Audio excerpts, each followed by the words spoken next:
माँ हर चीज बर्दाश्त कर सकती है, बट जब उसके बेटे पे आती है बात तो नहीं बर्दाश्त कर सकती। और आपने पॉडकास्ट में सुना ही होगा कि हम दोनों का एक कॉमन बॉयफ्रेंड था। क्या होता है ना, इस तरह के रोल्स करने के लिए आपको मेंटली, इमोशनली एंड फिजिकली बहुत फिट होना पड़ता है। कुछ रिश्ते होते हैं ना जिनको आप शब्दों के दायरों में नहीं रख सकते हो। मुझे पर्सनली ऐसा लगता है कि आज अगर आपकी बीवी को कोई छेड़ दे तो आप इतना रिएक्ट नहीं करोगे, लेकिन अगर आपकी गाड़ी को कोई ठोक दे, एक्टर के 1 मिलियन है, मतलब 10 लाख लोग ऑलरेडी उस पेज पे। 2 दिन के बाद मैं फोन करती हूँ तो उनसे पूछती हूँ क्या हुआ, वो कहते हैं मैम किसी इन्फ्लुएंसर को ले लिया बिकॉज उसके ज्यादा फॉलोअर्स थे। Hi, this is Kanika Maheshwari and you are watching me on Bazooka. साथ ही साथ ऑफ कोर्स मैं जानना चाहूँगी, जैसे अभी शुरुआत की तो कब आपने सोचा कि चलो अब बॉक्सिंग किया जाए या कुछ अलग हटकर किया जाए, कैसे कब आया ये? एक्चुअली बॉक्सिंग की जर्नी जो थी मेरी 2001 से शुरू हुई थी, और क्योंकि मैं किसी एक रोल के लिए प्रिपेयर कर रही थी अपनी बॉडी को। और क्या होता है ना, इस तरह के रोल्स करने के लिए आपको मेंटली, इमोशनली एंड फिजिकली बहुत फिट होना पड़ता है, और एक एक्टर को हर तरीके से तैयार रहना पड़ता है कि कब आपके पास में क्या अपॉर्चुनिटी आ जाए, यू नेवर नो। और इस तरह के रोल्स अगर आपको करने हैं तो फिजिकली फिट होना बहुत ज़्यादा ज़रूरी है। तो ये चीज़ तब से शुरू हुई। बीच में थोड़ा सा ब्रेक लिया क्योंकि क्या होता है आपकी बॉडी कॉम्प्लेसेंट हो जाती है। उसके बाद मैंने योगा की and then back again to my boxing gloves because I was really missing my boxing gloves. So yes, I started that as well. वाह, वेल साथ ही साथ ऑफ कोर्स ये भी जानना चाहूँगी, जैसे भी आपने कहा पॉडकास्ट चल रहा है, बहुत प्यारे व्यूज़ भी आ रहे हैं, रिस्पांस अच्छा मिल रहा है, बट मैं ये जानना चाहूँगी कब आपने सोचा कि चलो अब ये थोड़ा अलग किया जाए, और आपको कैसे टाइम निकाल कर आप ये सारी चीज़ें कर लेते हो? ये बहुत डिफरेंट क्वेश्चन है आपका, बहुत अच्छा क्वेश्चन है कि मैं टाइम कैसे निकाल लेती हूँ। तो मैं सभी दर्शकों को ये बताना चाहूँगी कि अगर आपके अंदर एक इच्छा है ना कुछ कर दिखाने की, तो सबसे पहली चीज़ है टाइम मैनेजमेंट। टाइम मैनेजमेंट अगर आप कर लोगे तो आप अपना सारा काम बहुत सलीके से कर सकते हो। तो मैं भी वही करती हूँ सबसे पहले, टाइम मैनेजमेंट। क्योंकि मैं एक एक्टर भी हूँ, एक मदर भी हूँ, होम मेकर भी हूँ और यूट्यूबर भी हूँ अब। तो टाइम मैनेज करना ज़रूरी है, इम्पोर्टेंस देना। जैसे आज के दिन आप मेरे लिए ज़रूरी थे, इसलिए मैंने आपका इंतज़ार किया।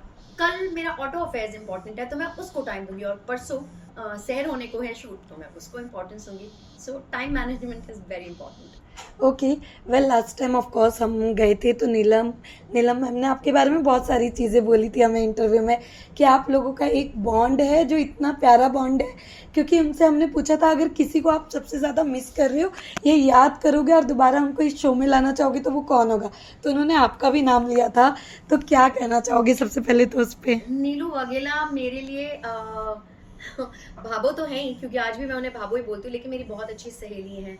हम हर तरीके की बात करते हैं, मस्ती की भी बात करते हैं, मैं उनकी टांग भी बहुत खींचती हूँ, कभी उनके मोटापे के बारे में बोल देती हूँ कि ये क्या कर रही हो, कभी उन्हें मेकअप टिप्स भी दे देती हूँ। और हम लोगों का बॉन्ड बिल्कुल ऐसा सिस्टर्स की तरह बॉन्ड है, और वो मेरी बड़ी सिस्टर ये कह दूँ मैं। और मैं यही बोलूँगी कि कुछ रिश्ते होते हैं ना जिनको आप शब्दों के दायरों में नहीं रख सकते हो। True. वो सिर्फ एहसास होता है, और वो एहसास बहुत खूबसूरत है। वेल अगर फिर से साथ में कभी मौका मिले तो ऐसा कौन सा शो है जिसमें आप तीनों साथ में नजर आओगे? ऐसा कौन सा शो है? मुझे लगता है कि दिया और बाती हम सीजन 2 होना चाहिए, और उसमें होना चाहिए जैसे कि दिया बाती किसी और पैरेलल वर्ल्ड में है, और जहाँ पे आई थिंक भाबो संध्या हो, संध्या मीनाक्षी और मैं संध्या हूँ। तब मैं बताऊंगी इन लोगों को, लेकिन एक्टिंग सब अपनी पुरानी वाली करें, लेकिन किरदार अलग हो, तो इट विल बी फन। वाह, वेल साथ ही साथ हमने कल आपका पॉडकास्ट देखा, सबसे पहले तो उसके बारे में जानना चाहेंगे, क्या बातचीत हुई माही के साथ, क्या कुछ शेयर किया आप लोगों ने? एक्चुअली माही के साथ मेरी दोस्ती बहुत पुरानी है। मैं जब 16 साल की थी तब से उसे जानती हूँ, और आपने पॉडकास्ट में सुना ही होगा कि हम दोनों का एक कॉमन बॉयफ्रेंड था। हाँ, इतने सालों बाद हमने खोल दिया ये राज, और मुझे तो लगता है कि वो जो लड़का है दिल्ली में, वो कह रहा होगा ये दोनों मिलके मुझे बदनाम करेंगे। लेकिन हमने बहुत बहुत अच्छी अच्छी बातें करी। मैंने उसको बहुत अलग रूप में जाना Yes. कि वो ऑन सेट कैसी होती है, ऑफ सेट कैसी होती है, लेकिन जब वो स्टेयरिंग व्हील पे होती है तो वो किस तरह की होती है। क्योंकि मुझे पर्सनली ऐसा लगता है कि जब आप कार चला रहे होते तो कभी आपकी पर्सनालिटी चेक होती है और कभी आपकी पेशेंस टेस्ट होती है। तो कब आप किस तरह से निकलते हो वो बहुत इंपॉर्टेंट होता है। तो पेशेंस तो मुझे लगता नहीं है उसके अंदर होती है, इम्पेशेंट हो जाती है, बट यस डेफिनेटली पर्सनालिटी ऐसी है कि उसे कोई फर्क नहीं पड़ता है, और ऐसी बोल्ड एंड बिंदास एंड नो फिल्टर क्वीन है वो लड़की। So yes we really had good time. But उन्होंने अपने किरदार को लेकर भी आपसे बात की कि शो में उनको कौन से ऐसी चीज़ों से नहीं करना पसंद है कि बिकॉज ऑफ जो हम किरदार निभाते, बहुत सारी चीज़ें बातें हुई बहुत हमने बार ऐसा देखा। होता है कि हम कोई शो जब पिकअप करते हैं एज एन एक्टर, तो एक स्केच एक कैरेक्टर का एक अलग होता है, लेकिन जब और एक्टर्स आते हैं और किरदार आते हैं, लोग उन्हें किस तरह से पसंद करते हैं, किसकी केमिस्ट्री ज़्यादा पसंद करते हैं, तो कहीं ना कहीं कुछ कैरेक्टर्स एक अपना ग्राफ अलग महसूस करते हैं। तो हो सकता है कि माही को ऐसी फीलिंग हुई है, और एज एन एक्टर हर किसी को ये फ्रीडम मिलनी चाहिए कि वो कितना रिलेट कर पाता है और कितना नहीं। बट साथ ही साथ आपका जो एक पॉडकास्ट का नाम है वो इतना प्यारा, इतना यूनिक है, क्योंकि अभी तक हमने ऐसा मिलता जुलता तो कुछ भी नहीं, ये कब सोचा कि कुछ ऐसा रखा जाए? See, the auto affairs is all about the feelings attached to your own car. मतलब मुझे पर्सनली ऐसा लगता है कि आज अगर आपकी बीवी को कोई छेड़ दे तो आप इतना रिएक्ट नहीं करोगे, लेकिन अगर आपकी गाड़ी को कोई ठोक दे, आप कैसे बाहर निकल के एक तो अपनी गाड़ी को देखते हो यार कितना लग गई, और फिर तो वो सामने वाले की शामत है। तो मुझे लगा कि ये फीलिंग जो है वो कितनी डिफरेंट है, उसके अंदर कितने इमोशंस हैं। तो मुझे लगा कि ऐसा कोई शो होना चाहिए। और बहुत बार हर इंसान, जैसे मैंने पहले भी बोला कि पर्सनालिटी भी टेस्ट होती है और पेशेंस भी टेस्ट होता है, तो उससे आप अपने जो सेलिब्रिटीज हैं उन्हें बहुत डिफरेंट तरीके से जान सकते हैं। So that's how, and I think touch wood it's doing really good. लोगों को बहुत पसंद आ रहा है डिफरेंट टाइप ऑफ क्वेश्चंस, और जितने भी मैं मेरे गेस्ट हैं उन सबसे पूछती हूँ कि how it is different from rest of the things, rest of the podcast, तो वो मुझे बोलते हैं कि यार क्वेश्चंस में मजा है। मुझे एक बात याद है, जब मैं अली असगर सर को अप्रोच कर रही थी दी ऑटो अफेयर्स के लिए, तो उन्होंने कहा कि अरे यार कनिका तू क्या जानेगी मेरी जिंदगी के बारे में, मेरा बेटा नहीं जानना चाहता है, तू क्या जानेगी। मैंने कहा मुझे आपकी जिंदगी के बारे में नहीं जानना, मुझे आपकी अटैचमेंट, आपकी फीलिंग्स जो आपकी गाड़ी के साथ में है वो जानना है। तो कहते उत्तरी क्या बोली तू, हाँ यार। तो उन्होंने एक बड़ा प्यारा इंसिडेंट बताया मुझे, जो दिलीप कुमार साहब के साथ में उनकी कैसी बचपन से अटैचमेंट थी, वो भी कार से, क्योंकि उन्होंने दिलीप कुमार सर को एक मर्सिडीज में जाते हुए देखा था बचपन में। तो उनके अंदर वो अभिलाषा, वो एक्टर बनने की और मर्सिडीज में घूमने की जो थी, वो वहीं से प्रेरित हुए थे। और मुझे बहुत ही अच्छा लगा जब मैंने ये बात सुनी, क्योंकि कहीं ना कहीं हम एक दूसरे को इंस्पायर करते हैं, और इस तरह की चीज़ें जब लोग सुनते हैं ना, तो एक अलग इंस्पिरेशन होता है आप में, दैट कि अरे यार ये कर सकता है तो मैं भी कर सकता हूँ, ये पा सकता है तो मैं भी पा सकता हूँ। So yes. वेल, अगर मैं बकेट लिस्ट की बात करूँ, अब नेक्स्ट कौन आने वाला है? Actually, there are lot many people in the list, but मैं ऐसे डिस्क्लोज नहीं कर सकती हूँ, but yes, all of them are from my friend list for sure. Okay, well, शहर पे बात किया जाए तो शहर पे अब नेक्स्ट कौन आने वाला है? आपके इसमें कुछ अगर हिंट देना चाहो आप। और शहर होने को तो लिटरली अभी शर्लॉक होम्स बनने वाला है, अभी तो बहुत सारे राज खुलने वाले हैं, गजाला मर्डर मिस्ट्री के लिटरली खुलेगा, और बहुत सारे डिफरेंट चेंजेस होने वाले हैं।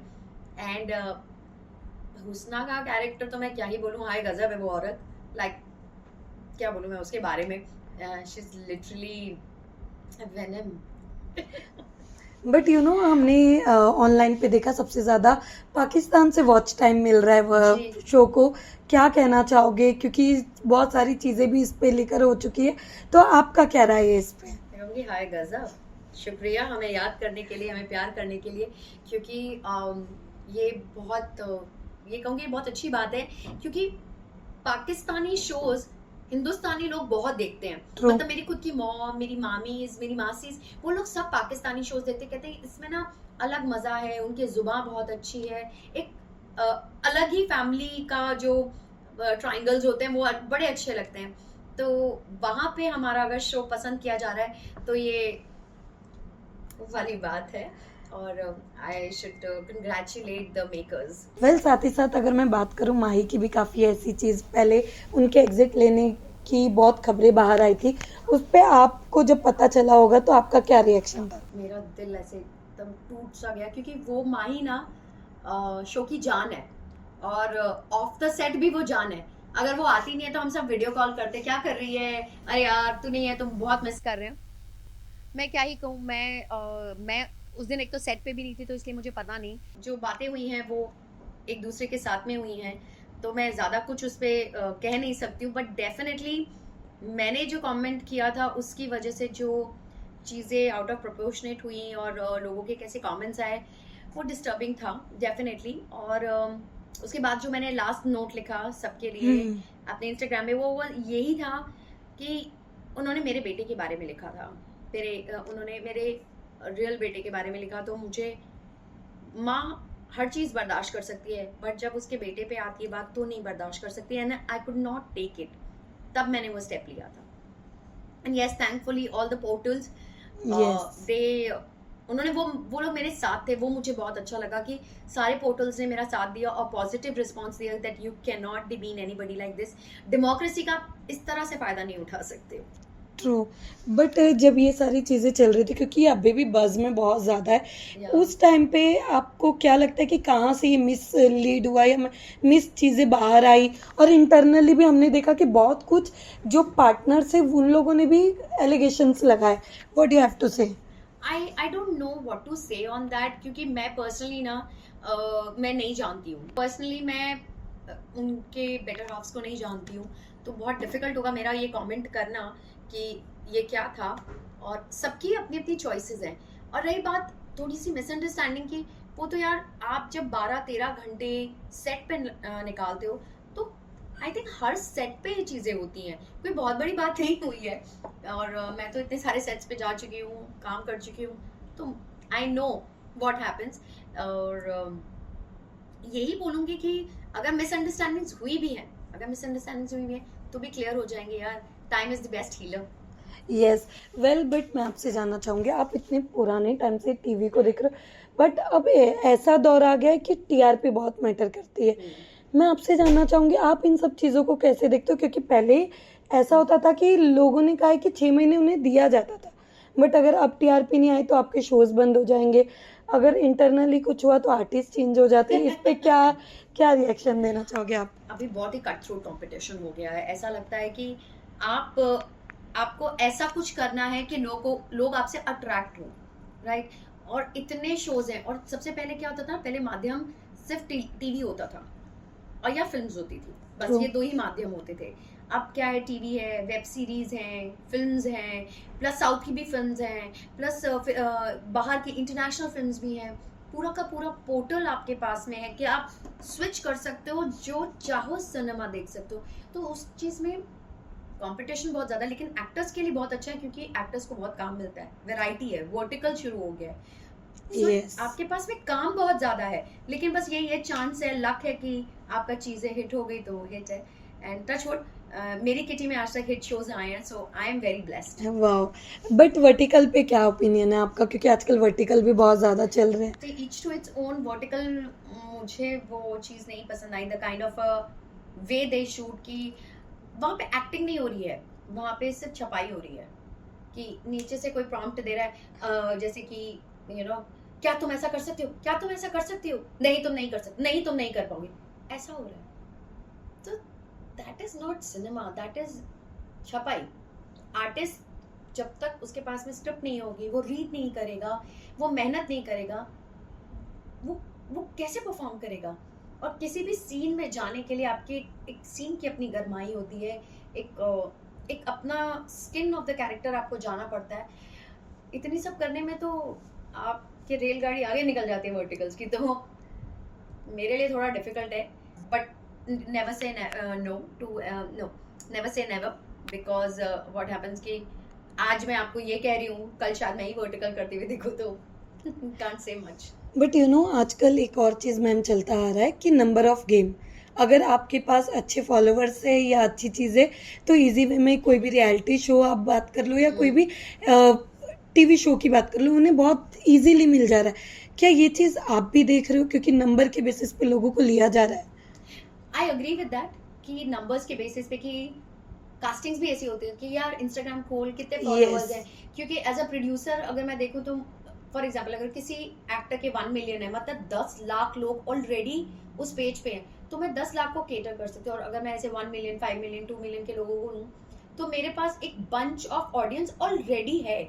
तो उस तरीके से मैं देखूं तो सही भी है कि we are getting eyeballs, पर एट द एंड ये होता है कि आप एक एक्टर हो, लेकिन अगर आप इस नंबर गेम में फंस जाओगे तो आपको कौन कास्ट करेगा। जैसे for example there lot many actors I know and brilliant actors जिनके 300 200 फॉलोअर्स हैं, 50,000 फॉलोअर्स हैं and they are brilliant actors, तो क्या उनको काम नहीं मिलना चाहिए? ये क्वेश्चन मार्क है। बहुत बार मेरे साथ ऐसा हुआ है कि मुझे कास्टिंग वालों का फोन आया कि मैम हम शायद आपको इस चीज़ के लिए लॉक कर रहे हैं। 2 दिन के बाद मैं फ़ोन करती हूँ तो उनसे पूछती हूँ क्या हुआ, वो कहते हैं मैम किसी इन्फ्लुएंसर को ले लिया बिकॉज उसके ज़्यादा फॉलोअर्स थे। तो मुझे ये समझ नहीं आता कि वो एक्टर ढूंढ रहे थे कि इन्फ्लुएंसर, या फिर वो नंबर वाले लोग ढूंढ रहे थे। मैं चाहूँ तो मैं भी अपने इंस्टाग्राम पे नंबर्स बढ़ा सकती हूँ, हर कोई बढ़ा सकता है, बट दैट्स चीप। आप कहाँ जा रहे हो, क्या कर रहे हो? अगर आपकी फोटो पे 5,000 लाइक है लेकिन आपके हैं 2 मिलियन, तो सबको पता लग जाता है आजकल कि कौन कितने पानी में है। वेल साथ ही साथ आपने बहुत अच्छी बात कही, बट एक और चीज़ जानना चाहेंगे। आजकल ट्रोलिंग की बहुत इजी वे हो गए, आप सही बोलो या गलत कर लो, ट्रोलिंग करने वाले एक्चुअली में बहुत ऐसे लेवल पे ट्रोलिंग कर देते कि जहाँ पे उनको करना भी नहीं चाहिए। एक लास्ट इंटरव्यू में मैंने किसी का लिया था, उन्होंने बोला एक 16 साल की लड़की ने उन्हें बहुत बहुत ही बुरे तरीके से कमेंट किया था, और जब उन्होंने पता लगा तो वो जस्ट 16 साल की थी। तो सबसे पहले तो आपका क्या इस पे ओपिनियन है? यार वही मैं कहती हूँ कि डेमोक्रेसी है, बट आपको अपने शब्द देखने चाहिए कि आप किसको क्या लिख रहे हो, किसको क्या लिख रहे हो। मतलब हम, जैसे मैं अपनी बात करूँ तो I have been here from more than 2 decades. अगर आप मेरे प्रोफाइल पे जाके मेरे लिए कमेंट्स कर रहे हो तो सर देखो तो सही मैं कि मैं आपसे कितनी बड़ी हूँ, किस तरह की चीज़ें हैं। और रही बात की ट्रोलिंग की, मुझे बहुत अच्छी चीज़ लगी, ऋचा चड्ढा मैम ने एक बात बोली थी कि चंडीगढ़ में चिंटू ने क्या किया, तुम्हें क्या लेना देना है, तुम अपना आराम करो, चिल करो, डिलीट कर दो, you know. And that's how I also take it. But जो लास्ट टाइम शहर के टाइम पे मेरे साथ में हुआ, ये मेरा बर्थडे था उस दिन, मुझे लगा था कि मुझे बर्थडे विशेस आएंगी, but it was not pleasant messages all over, और मेरे को लिटरली अपना फ़ोन ऐसा रखना पड़ा था उस दिन कि I don't want to see. तो definitely trolling is not a great idea. और लोग यहाँ पे हिंदुस्तान में तो ओपिनियन तो सबसे पहले दे देते हैं क्योंकि फ्री का ओपिनियन है। यही मैं आपको बोल दूँ ना कि इंस्टाग्राम पे अगर आप लिखते वक्त आपको 1 रुपया देना है, 1 रुपये, तब पता चलेगा ट्रोलिंग किसको कहते हैं। क्योंकि लोगों को पैसे खर्च करने पड़ जाएंगे ना, इसलिए नहीं लिखेंगे। आज फ्री में मिल रहा है इसलिए वो कहते हैं ना, फ्री का चंदन घिस मेरे नंदन। ये वेल मैम, अगर कोई रियलिटी शो का मौका मिले आपको, तो आपका फेवरेट कौन सा और कौन सा आप करना चाहोगे? खतरों का खिलाड़ी, I like that's very AG show, और वो आपको आपकी काबिलियत के बारे में, आपकी स्ट्रेंथ के बारे में बहुत कुछ बता देता है। और मेरी तो बहुत सारी फ्रेंड्स करके भी आई हैं और मैंने देखे तो उनके ब्रूजेज और वो सारी चीज़ें, they become a very different person all together, क्योंकि आप एक्चुअली अपने डर पे जीत पाते हो, और जो आप बहुत सारी चीज़ें करने से डरते थे वो भी करने लग जाते हो। ये मैंने देखा है मेरी फ्रेंड्स में चेंजेस। तो यस, खतरों का खिलाड़ी is one show I really want to. जल्दी आने वाला भी है कोई आपके दोस्त जो जा रहे हैं? I can't say. Gaurav Khanna को तो आ गया कि वो जा रहे हैं खतरों के, तो कुछ है मतलब उनके लिए कुछ कहना मैं आपको? कहूँगी congratulations Gaurav first, and do well, और जैसे आप हमेशा जीतते हो अब भी जीत कर आना। लास्टली मैं अपने फैंस को यही कहना चाहूँगी कि अगर आपको ज़िंदगी में कुछ भी बनना है तो एक चीज़ समझ लो कि सफलता हर रोज़ नहीं मिलती है। सफलता के लिए मेहनत करनी पड़ती है, और वो भी हर रोज़ मेहनत करनी पड़ती है। सुबह जल्दी उठ के, अपने ऊपर काम करके, अच्छी किताबें पढ़कर, अच्छी न्यूज़ पढ़कर, और अपने ऊपर मेहनत करना सबसे ज़्यादा इम्पोर्टेंट है, तभी आप सफल बन पाओगे। जब हम लोगों को देखते हैं ना कि नहीं देखो वो देखो कितना सफल बन गया और इसके तो किस्मत बहुत अच्छी है। किस्मत जैसी कोई चीज़ नहीं होती। आप किस्मत बदल सकते हो अपनी सिर्फ़ और सिर्फ़ अपना हार्ड वर्क करके। तो इस चीज़ को मैं अगर मैं पिरो के बोलूँ तो ये बोलूँगी कि don't rely on your moods, you know, rely on your disciplines. अगर आप डिसिप्लिन रहोगे ना अपने लिए, अपनी लाइफ के बारे में, तो आप देखिएगा कि आपका जो परिवर्तन है वो अगले दिन से ही हो जाएगा।